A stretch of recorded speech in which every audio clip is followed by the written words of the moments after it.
Hello, welcome back to another episode of Talkoffamepod with your host, Kylie Montigney, and this is a very exciting episode because we're joined by Veteran Sportscaster who works for the Seattle Mariners, Entrepeneur, Keynote Speaker, and communication expert, Jen Mueller. I can't thank you so much for coming on the podcast, but what can you do? You can do everything. Thank you so much for coming on the podcast. It's a pleasure to talk with you. Absolutely. This is going to be fun. For sure. And I want to ask you, why was being a sports broadcaster? I know you've been doing this for a couple of years. Why was it kind of a fit for you? You're very kind to say it's been a couple of years. It's actually been more than 20 years, but a couple of years makes me seem less old than I actually am. But sport broadcasting, I tease people, or I kind of joke in saying, sports fits my personality and sports broadcasting fits my skill set. I am a super competitive person. I was an athlete all through high school. I found ways to compete when I was in college. So I love being around sports. I was a sports fan long before I was a sports broadcaster, but I am also the person who got talks too much on every report card. And it got encouraged to go in the direction of broadcasting. So my skill set of being able to talk, extroverted, enjoying people, and being able to tell stories, that's why sports broadcasting fits my set. I was exactly the same way. I grew up in sports. I literally come with a brother that plays baseball basically every single day. I've been a sports fan for years. I grew up as a sports family. For example, if you come to my house, so my whole basement is basically all Penn State football type of things. For example, it's all crazy. And are you originally from Seattle or are you from out of state? Nope, I was born in Louisiana, grew up mostly in Texas. My family is still in Houston, but I have lived in Seattle for more than 22 years now. Amazing. How did you get the job with the Seattle Mariners? I know with working sports, you need tons of experience. I know, I already have a job with a baseball team. I'm like, might as well just get started early rather than just wait until college. Yeah, so it's a little bit of a non-traditional path that I took. I do have a degree in broadcasting journalism. I knew that I wanted to be on TV, but the first job that I got right out of school was behind the scenes. I was an associate sports producer. My second job was as a sports producer. So everything was happening behind the scenes. The producer is the one who decides what's going to be talked about in a sports broadcast, the order the stories are going to go, and how much time you spend on each one of the stories. Producers typically write all of the scripts for the anchors, sometimes for the reporters. So I was doing that for the first 6 or 7 years of my career. On the side, at night, when everybody would go home, I was working on my own resume reel to be on air. But the job I was hired for at Root Sports was to be a producer. And I showed them what I'd been working on behind the scenes and asked if I could have an opportunity to just try, because I've been working on some on-air tapes, and it didn't take longer than about 3 weeks before something happened. They needed somebody who could both produce a show and go out and host a show. So everything kind of came together. A non-traditional way to end up on TV, but I've been on the Mariners broadcast now 16 years, and I still produce a weekly show. That's amazing. Did you were you an anchor or were you just a reporter? Because I know we're being a producer, there's two different things in terms of anchoring, reporting. Because I know my cousins either remember my cousin being just a reporter and then she switched to anchor. Yeah. So when I was a producer, I was just a producer. But at night, and everybody would leave, I would take the sound bite that the reporters had used in their packages, and I would work on my own. I would rework it and pretend I was the reporter. So it would be 2 a.m. I'm sitting at my desk and I'm pretending like I'm turning in the story that day. I would ask photographers, would go out and I get to shoot one stand up to put in those packages.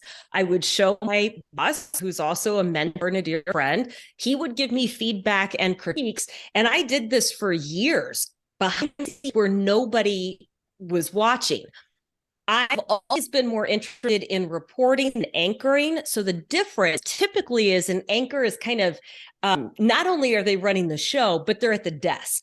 A reporter is typically in the field. I want to be in the field. I want to be in the middle of the action. I want to be in the clubhouse or the locker room, which is a lot of fun after a win. It's really hard after losses, but I still want to be the one who is bringing you the story from that vantage point. So reporting has always been my big interest, but I was working behind the scenes. I was doing anything to show people I was serious. Like, did you like work with the Seattle? Like, did you cover the Seattle Mariners right when you started reporting, or was it kind of like different things in your area?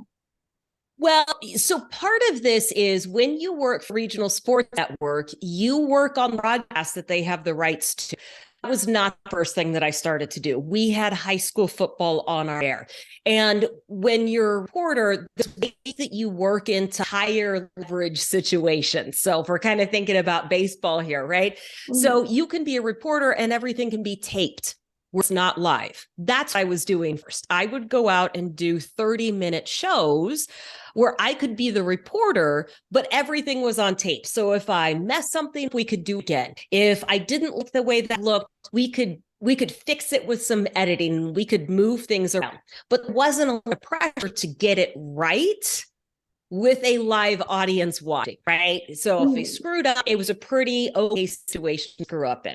Then I was able to do things on our high school football broadcast, and I was able to do sidelines and post-game interviews for that. So that's one of those like easy entry point into being on camera. There were people watching, not as many as a Mariners game, and it was a good spot for me to get my feet wet. The Sonics were in town at that point. Yeah. So I do some high school football and basketball. I did Sonics. I did some Storm, WNBA. All of those would be like a couple of times a week. And then when I started working Mariners broadcast, that's what it was. Okay, every day you're at the ballpark and we're doing live TV. It's literally nothing better than like covering like sporting events, not just baseball, like football and WNBA. Like it's like nothing's better like than like covering sports or any no matter which one it is. And like with being reporting, like the best part about it is like you can just edit it if you mess up. That's the best part. But like when you're live anchoring, like you kind of just it doesn't really change, I feel. Well, but when you're working on the broadcast that I work on, it is live. It is all live reporting. It is all live post-game interviews. There is not any chance to turn. I mean, like it would be recorded 2 minutes earlier, but we don't have time to edit that. That's what we call live to tape. So, now we go to the ballpark, you have to be on all the time. Like you always have to be thinking and putting the pieces together. And it's one of the reasons I am so passionate about preparing and writing down questions ahead of time, because I don't have the opportunity to screw up in those moments. I don't get a whole lot of time to do interviews. There's no chance for a do-over. So I better be really, really good out of the gate when I'm doing those live interviews. For sure. And like you were international flag football official in college. Like, was it like a high school flag football or was it kind of college, or how long did you kind of do that for, like with the flag football and stuff? Yep. So remember I had said I was an athlete through high school. I found ways to compete in college. Intramurals was one of those. And I became an intramural flag football official, something I did 4 years in college. And it was one of the ways that I established credibility in the world of sports. Back in those days, which makes me sound so old, they were not exactly encouraging women to be in sports. And it was super competitive. We didn't have regional sports networks. You didn't have social media. Teams did not have their own media entities.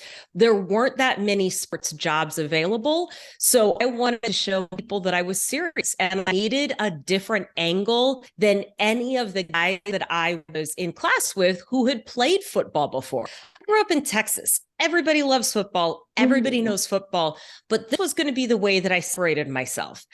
After a couple of years of intramural flag football, I had reached the highest level of that, and I wanted a new challenge. So I did become a high school football official while I was in Texas. did that for 10 years. It taught me a lot about the game. It taught me a lot about managing people. It taught me a lot about having thick skin and not letting things get to me. And it is some most fun that I've ever had. You talk about being in the middle of the action. An official is literally in the middle of the action. It can be a lot of fun to be on the field. It can be a challenge, but yeah, it started off as something they had fun with to establish credibility, and I did it for a number of years as a result. That's amazing. Like that, like the best part about working in sports, or even as a reporter, is like you're literally in the middle of action, no matter what, whether it's on the field, a reporter, or basically entertaining the crowd. That's why I do for work, is entertaining. But like that's literally the best part about it, is that like you get to be part of the whole kind of game day experience. No matter if you went to games there before, like you sometimes have to enjoy it as a fan, but then like it's a total different experience when you basically kind of be in the middle of it. It absolutely is. And it's an honor to be in the middle of it. It's a really big honor doing the job that I do now, where you talk to people and essentially I'm giving athletes a platform to share their story. They're going to talk about some of their milestones for years and years and years. They're going to talk about getting a Gatorade bath after a big home run or a walk-off win. And I'm standing right there, having them during the interview, either helping the guys facilitate the Gatorade bath or just bring that conversation to life in front of the audience so that everybody has a memory about it. And that's a tremendous honor during the course of my career. Like, do you have like a memorial interview that you did for the Mariners, or just like journalism and like general? Like, do you have a favorite interview? Yeah, my favorite interview of all time is the one that I did after Felix Hernandez threw a perfect game. It happened back in 2012. I was the first person who got to interview him, and there was a little bit of a backstory there, but everybody could see this coming. Everybody knew that Felix was on his game. And we had a little bit of a disagreement earlier in the year. We patched that up. In the back of my mind, thinking, what if he doesn't want to talk to me? Like, what if he does something really, really cool and he doesn't want to talk to me after the game? That would not only be embarrassing for me and hurtful, that's a really big problem in my job when it is my job to do that interview. But he walked right over to me afterwards. We gave each other a hug. It is my favorite interview. It is also one of the best interviews I've ever done. Early in the summer, the Mariners had a combined no-hitter. And my questions after that game were subpar. And I watched those interviews and I thought, man, I really screwed it up. I should have asked all these different questions. I really let the audience down.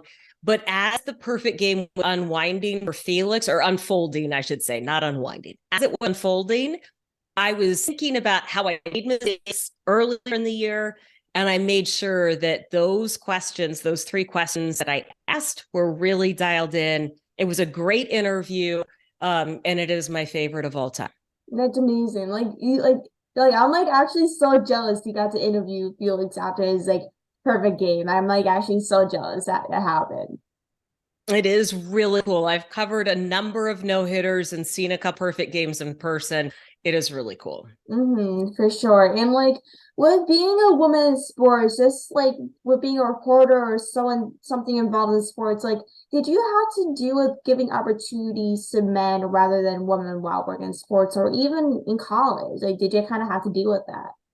I never noticed it. Now, it doesn't mean that it's not happening, but I also don't think of myself as a woman working in sports. I think of myself as a sports broadcaster. I've never had time to think about what I was getting versus what somebody else was getting, because it's hard to be successful. It doesn't matter who you are. It doesn't matter what industry you're working in. What I will say is there weren't as many opportunities for anybody back then, because, like I said before, we didn't have regional sports networks. Now, teams have their own broadcast teams, right? They're doing a ton of stuff online and through social media. There's so many different outlets and opportunities that now I think everybody's got a better shot. Back then, we're all competing for a handful of jobs. I don't know if men got preferential treatment over me. I know that I did the very best to separate myself by being a football official, by working hard, by starting internships as soon as I could in college. And I felt like I was prepared. It ended up paying off, and I would have been proud of myself either way. So I'm not sure if other people got different opportunities. I just know that I worked as hard as I could so people could see I was the right person for the job.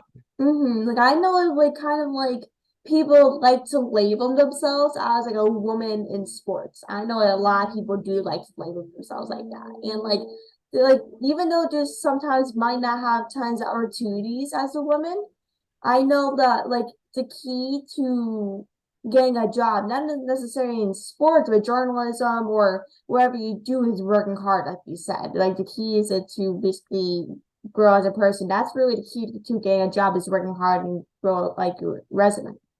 Well, and you've got to find a way to advocate for yourself. And that's Mm-hmm. what I would say. And so one of the things I did very early on was, and talk about this with my corporate clients through my company Talk Sporty. There's a reason I'm very passionate about how you introduce yourself and how you take advantage of the first few seconds of a conversation. It's because that is the only thing I was guaranteed when I was first getting into the industry. I couldn't guarantee that people were going to take me seriously. I can guarantee that they would talk to me for 5 minutes or 15 minutes or return a phone call. What I knew for sure is that they would stand there for 15 seconds and pay attention while I introduced myself or while I had that first part of a conversation. So I made sure that I know how to maximize that. I call it a success statement. It's about being very intentional and strategic about calling out a recent success and how you introduce yourself to somebody. Because like the key to kind of like doing journalism or basically being a sportscaster is like no matter if it's like 20 minutes, 30 minutes, an hour, a couple seconds, like you can always take a couple seconds to really kind of introduce yourself and be like, hey, like my name is like Kylie, for example. This will take 50 seconds, then you can go. That is asked one or two questions and time goes Yeah, on. and here's the thing about that. So when you introduce yourself to athletes, they need to know why you're doing that. Because everybody starts going, why is Kylie coming up and talking to me right now? Like, okay, so you've got a microphone, clearly want to talk to me, but what are we talking about? So if I'm going to introduce myself to an athlete for the first time, I'll say something like, hey, AJ, my name is Jen. I work on the Mariners broadcast team. And at some point, we're going to do an interview this year. I just wanted to introduce myself before that happens. It takes about 15 seconds to say that. And now AJ knows exactly what it is that I'm looking for in that conversation. And I already established the fact that I'm going to talk to him again. So when I go up and talk to him the next time, it's not awkward. He's expecting me to do that, right? It's a little bitty thing. It makes a difference. Instead of just saying, my name's Jen, can I ask you a couple of questions? Yeah, basically to make you more prepared to know that it make things less awkward than like so That's if you are there when exactly you are. right. Because the real, I would actually say the real key to being a great reporter and doing the job is to build relationships and rapport in seconds. When you are talking to athletes and coaches, we don't network with them. Like you and I could go and sit down and have a coffee. We could do a podcast like this. You don't know athletes like that. You literally get to know athletes 15, 30 seconds, 2 minutes at a time. And so when you're doing this, you've got to build trust really, really fast. And I don't ever want to wonder what's happening in the conversation. I want to take all of the awkwardness out of it. So instead of saying, I have a couple questions for you, I would say, I have a couple of questions about the pitching matchup today. Do you have time after batting practice? I can find you.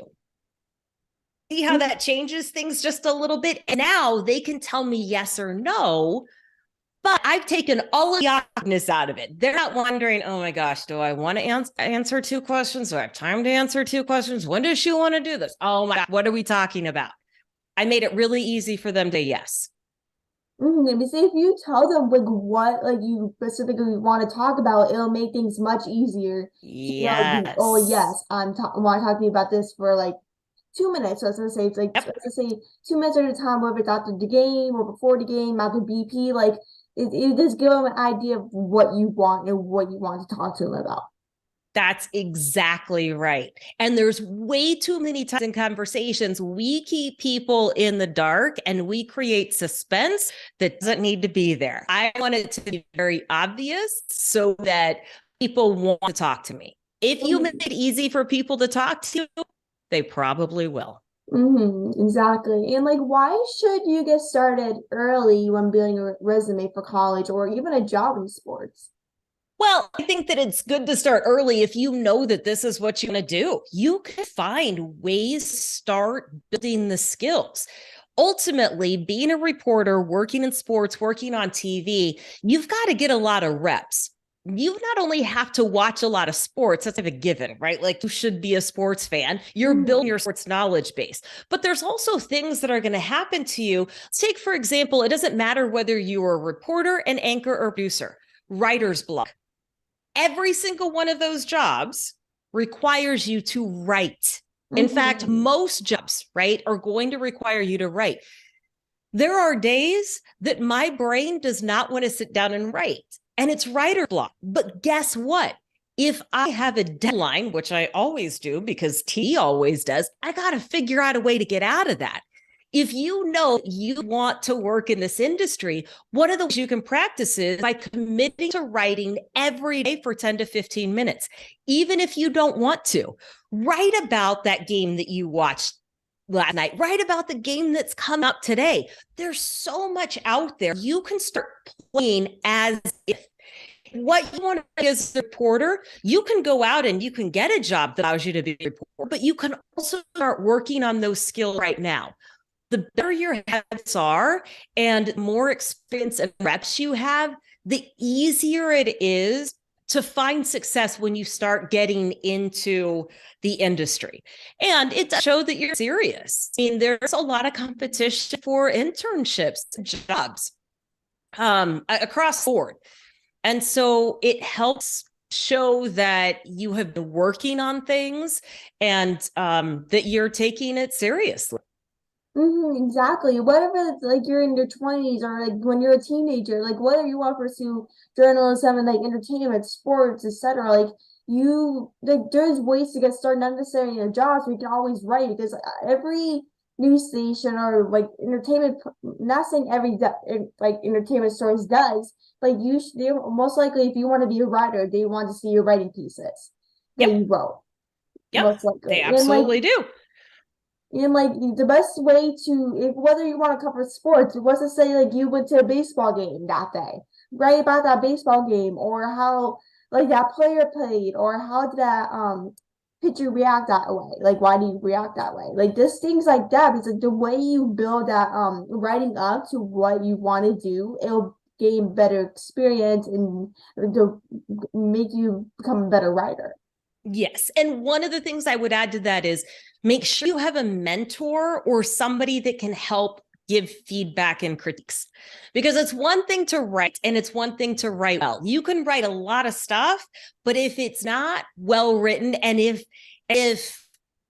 there isn't progress being made in the writing style, because there's definite writing style for TV versus online versus print journalism, you've got to have somebody who can give you some constructive feedback and people who can help you. So when I was putting together that stuff behind the scenes, my boss and my mentor, he was the guideline. I would show him, he would give me constructive feedback, and I'd go back and I would do it again. So that's the piece that you need to make sure you have on that front. But also, if you're looking for jobs and you're looking for internships, don't just look at professional sports teams. Everybody wants to work there. That is a really, really tough place to start. But your local high school or small college might need some help. Or maybe it's a league that has like dodgeball and, kickball for adults. That sport looks different than covering a major league team or professional team, but it's still sports, and you still get experience working in the indoor department in college. That's sports, and you have to learn how to deal with people and communicate effectively. So your ultimate goal might be working in professional baseball or football or hockey or whatever it is. Probably not where you're going to start. So let's look at some other ways that have easier entry points. But so like the lower you go and the more experience you gain, that's where it's going to lead to you to make it, like, basically get a job for a major sports team. Yep. Like maybe to say the Mariners, for example, or the Eagles, like let's just say as an example, but like working for a major league team does not come out right after that. It doesn't. Nope. It does not. No. And like, why are communication skills important in the interview, especially like for interviews? I mean, I would say communication skills are always important, right? Every job is based on communication skills, even those that are not in the communication field. It's important, especially for what we do and in an interview, because you're communicating with multiple audiences. I'm not only talking to the person in front of me, I'm talking to the audience at home. But in that audience at home are the front office staff of the player that I'm talking to. The teammates are probably going to hear what I have to say. And if this is a post-game interview in stadium, they actually play this for the fans that are live in the building. I also have sponsors to think about and the people at the TV station. I have to communicate to about 5 or 6 different groups of people all at the same time while doing a live interview. It's really important to have the messaging dialed in. It's important to know the objective that I'm trying to reach with every question, and to make those questions as concise and direct as possible so that I can get the answer that I need and satisfies everybody who's part of that audience. But it's like, if you do not communicate, from my experience, like I always like kind of like look at the hosts that are at the game to make sure to get experience and learn. But then like, if you do not communicate with different people, how are you supposed to know like, what are you doing, or when you go on air, or like what is kind of like your main objective you want to go from this point A and point B? That's exactly right. And I think a lot of communication comes down to, do you know what the objective is? If you can't figure out, if you don't know what that objective is, then you don't have a measure of success. If you haven't thought about questions ahead of time and you go into an interview, and you think, you know what? I'm just going to see what happens, and I'm going to be in the moment, and I'm going to, just going to ask follow-up questions, and I'm going to listen really hard. I promise it's not going to turn out very well. Because you didn't have an objective. You didn't know what you wanted to get out of that. You're going to meander through that, and something's going to happen. Somebody's going to yell. The fans are going to distract you. Something's going to happen. You're going to lose your train of thought, and you're not going to be able to get through that. A lot of communication is thinking through that ahead of time and knowing where you want that conversation to go. And like in 2009, you founded Talk Sporty to me about how to leverage sports, small talk, and attracting new clients and building relationships with existing clients. Like, how do working sports and interviewing or hosting, wherever you want to put it, have made you want to start Talk Sporty to me? Well, there's a lot of stuff that goes into Talk Sporty to me, but here was the main driving force behind it. Sports fans love to talk about sports, but most of the time they are focused on the stats and the score and the outcome.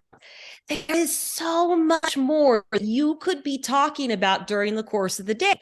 And I know that a lot of people use sports metaphors in business. And I got to be honest with you, I'm not a huge fan of sports metaphors. They don't do a whole lot. But when I talk about leveraging fandom, number one, it's understanding how to connect with people. If more than half of all Americans are sports fans, and that's based on yearly studies done by the Gallup poll, then that's something I should be able to talk about because I can easily connect with millions and millions of people in the United States. Number two, I need an object lesson. I don't want to point the finger at people that are on my team, but if somebody consistently shows up late or turns in a project late or goes past the deadline or, doesn't email on time, and what we have is a time management issue. If it's during football season, you know what I might mention? I might mention some time management issues that happened during an NFL game on Sunday and use that to spark a bigger conversation about, hey, what could that coach and team have done better? Okay, now let's think about how this applies to us, right? So I can use sports to springboard into a much bigger conversation topic. I can also use sports small talk to practice situations that I know are going to come up in work. I don't have to agree with every sport fan.